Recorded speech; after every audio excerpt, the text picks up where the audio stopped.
Hello Techno Buffalo viewers, Mike Perlman here with a review of the, hey, what's that over there on the forest ground? Canon PowerShot Elph 310 HS. Does this little elf have what it takes to battle the rest of the point and shoot forest? Find out in my full review.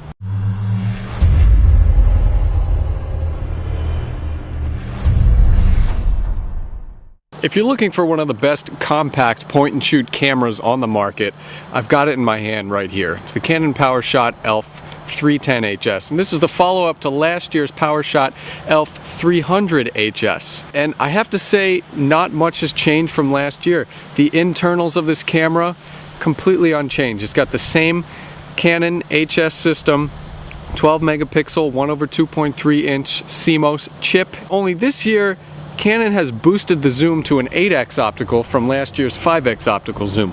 Also, we have a larger 3-inch LCD from last year's 2.7 inch, and it has a 461,000 dot resolution compared to last year's 230K display. Aesthetically, the Elph 310 HS has changed a bit. The menu and the mode switch have been migrated to the side of the camera's body. It's still exceedingly compact.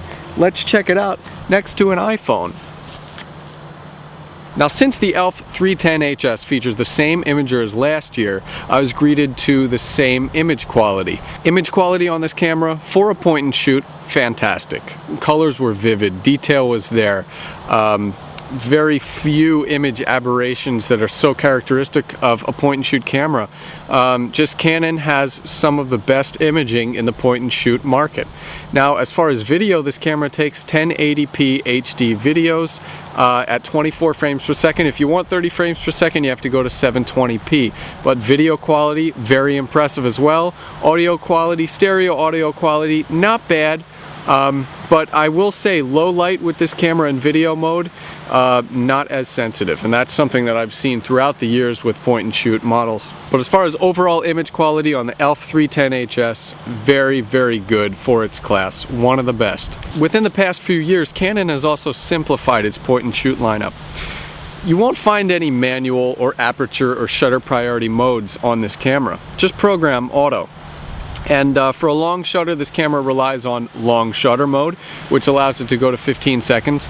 The ISO range on this camera is 100 to 3200, same as last year.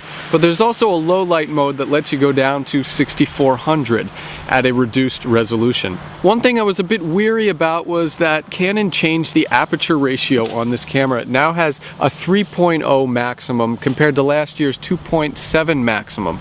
And that, I think, affected low light a little bit. Also, Canon went from a 24mm wide-angle lens last year to a 28mm wide-angle lens this year, and that narrower range means you could fit less into your shots. We still got the same image effects like toy camera, super vivid, miniature, and super slow motion movie. One thing to note is that there's no manual focus on this camera, but the autofocus is fantastic.